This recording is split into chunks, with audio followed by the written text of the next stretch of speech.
So friends, अभी हम लोग जो रीड करने वाले हैं ना, जब अभी हम समझेंगे बॉइलिंग पॉइंट एलिवेशन और द फ्रीजिंग पॉइंट डिप्रेशन।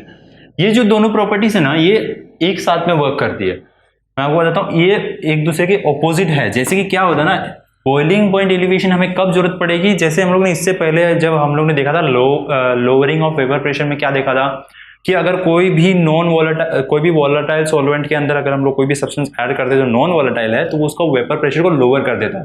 सो उन सॉल्यूशन के अंदर हम लोग को उसको बॉइलिंग पॉइंट, जिनका वेपर प्रेशर कम होता है, उनका अंदर हमें टेम्परेचर की जरूरत पड़ती है। As the temperature at which the vapour pressure of the liquid equal the atmospheric pressure, तो उसको हम लोग बोल देंगे कि बॉइलिंग पॉइंट एलिवेशन हम लोग को इंक्रीज करने के लिए टेम्परेचर अप्लाई करना होगा। For the solution the vapour pressure of the solvent is lower at any given temperature, therefore there is a higher temperature is required to boil the solution than the pure solution।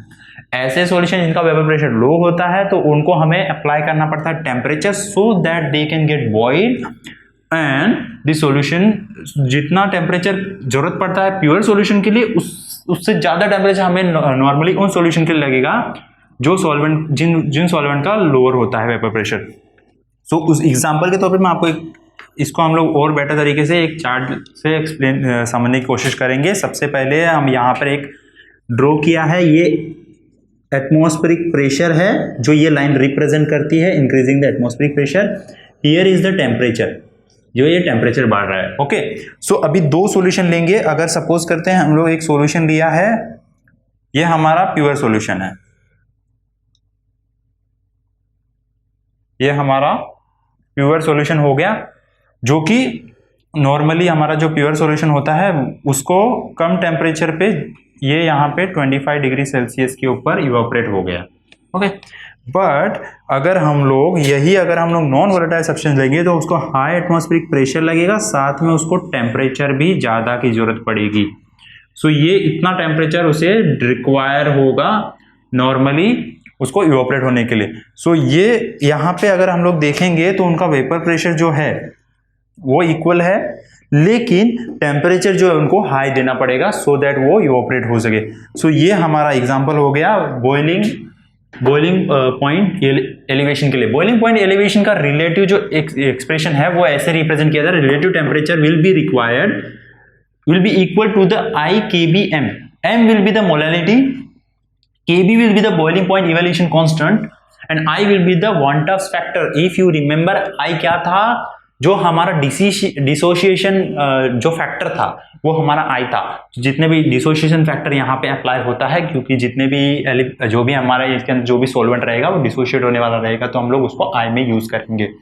और relative factor अगर हम लोग second हमारा point जो है freezing point depression. Freezing point depression, अभी जिस चीज का जितना लोअर प्रेशर होगा, लोअर बॉइलिंग प्रेशर होगा, वो ही हम लोग का जल्दी फ्रीज होने में हेल्प करेगा।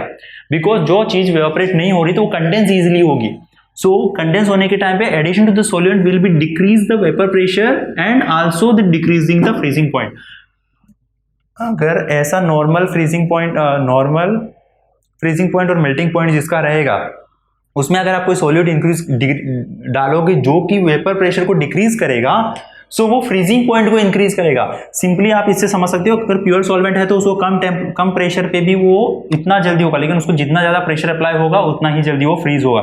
तो प्योर सॉल्यूशन जो रहेगा वो टेम्परेचर जो रहेगा उसको कम ही लगेगा और कम सॉल्यूशन के अंदर वो हो जाएगा। वहीं पर हमारा वोलेटाइल सब्सटेंस जो भी रहेगा उसको ज्यादा टेम्परेचर की उसका और ज्यादा टेम्परेचर हमें डिक्रीज करना पड़ेगा, तब हमें वो फ्रीजिंग पॉइंट डिप्रेशन उसका मिलता है। तो उसको भी उन लोगों ने एक्सप्लेन किया है कि relative temperature of the freezing point will be equal to I kf m। kf will be the molar depression, जो यहाँ पे बॉइलिंग पॉइंट इवोल्यूशन था वो यहाँ पे kf जो है वो मोलर डिप्रेशन है। सेम I जो है हमारा वांटॉफ फैक्टर आ जाएगा, और जो हमारा रिलेटिव टेम्परेचर जो है वो हमारा रिलेटिव टेम्परेचर हमें याद रखना, ये टेम्परेचर ऑफ फ्रीजिंग पॉइंट है और ये टेम्परेचर हमारा बॉइलिंग पॉइंट इवोल्यूशन का है।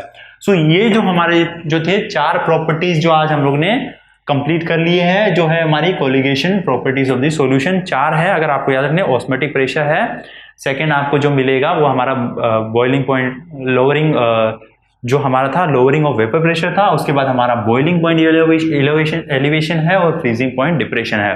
ये चारों पॉइंट को एक ही क्वेश्चन में पूछा जाता है, please explain the colligation of the properties of the solution. So उसमें ये चारों मेंशन करते हैं, चारों का हमें उनके एक्सप्रेशंस एक्सप्लेन करने हैं, उनके जो भी हमारे नॉर्मल जो प्रॉपर्टीज हम लोग ने आज जो सीखी है वो जितना हो सके उतना अगर आप चार्ट्स और बार्स अगर यूज करते हो तो ज्यादा बेटर रहता है। वो एक्सप्लेन करने में अच्छे मार्क्स भी स्कोर करने में हेल्प करता है और इजीली एक्सप्लेन हो जाता है सब कुछ।